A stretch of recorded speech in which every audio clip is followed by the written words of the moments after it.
झारखंड विधानसभा चुनाव में दागियों को टिकट देने के मामले में एनडीए और इंडी गठबंधन दोनों बराबरी पर दिखाई दे रही है। पहले फेज के नामांकन के दौरान चुनाव आयोग को दिए गए प्रत्याशियों के शपथ पत्र के मुताबिक दोनों गठबंधन के 24 ऐसे प्रत्याशी हैं जिन पर केस दर्ज है। आइए जानते हैं किस प्रत्याशी पर कौन कौन से गंभीर आरोप लगे हैं। दागियों को टिकट देने के मामले में दोनों गठबंधन बराबरी पर। एनडीए और इंडिया अलायंस के 24 प्रत्याशी पर केस। पहले चरण में 683 में 158 आपराधिक छवि के प्रत्याशी, कुछ पर हत्या के प्रयास तो कुछ पर अवैध खनन और धोखाधड़ी जैसे गंभीर आरोप। बीजेपी के मनोज यादव पर है सबसे ज्यादा मामला दर्ज। चुनाव आयोग के शपथ पत्र में उम्मीदवारों ने दी जानकारी।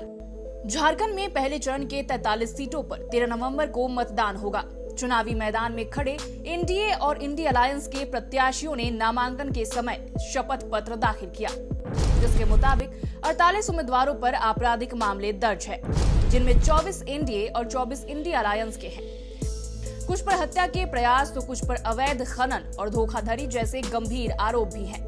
वहीं अधिकांश पर लोक सेवक आदेश का उल्लंघन, आदर्श आचार संहिता का उल्लंघन और लोक शांति भंग करने के जैसे केस दर्ज है। ये सभी मामले कोर्ट में लंबित है। एनडीए के जिन 24 प्रत्याशियों पर मामले दर्ज है उनमें बीजेपी के 20 और दो आजसू और जदयू के प्रत्याशी हैं। झारखंड विधानसभा चुनाव 2024 के पहले चरण में 683 में 158 आपराधिक छवि के प्रत्याशी हैं। बरही से बीजेपी प्रत्याशी मनोज यादव पर सबसे अधिक 12 केस दर्ज है। आजसू के ईचागढ़ प्रत्याशी हरिलाल महतो पर 11 मामले दर्ज है।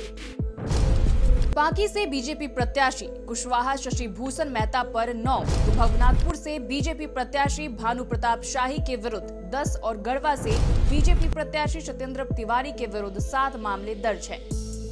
वहीं इंडी गठबंधन में जिन पर केस दर्ज है उनमें कांग्रेस के 11, जेएमएम के 10 और 3 राजद के हैं। जहां राजद के विश्रामपुर प्रत्याशी नरेश कुमार सिंह पर 5 केस दर्ज है। वहीं कांग्रेस के डाल्टनगंज प्रत्याशी के एन त्रिपाठी के विरुद्ध 4 केस चल रहे हैं। बहरहाल प्रत्याशियों के चुनाव में राजनीतिक दलों से साफ सुथरी छवि का ध्यान रखने की चाहे जितनी उम्मीद और मांग की जाए, पर उनका मकसद एक ही होता है। वे उसी को उम्मीदवार बनाते हैं जिसके जीतने की संभावना अधिक होती है, चाहे वो आपराधिक छवि का ही क्यों न हो।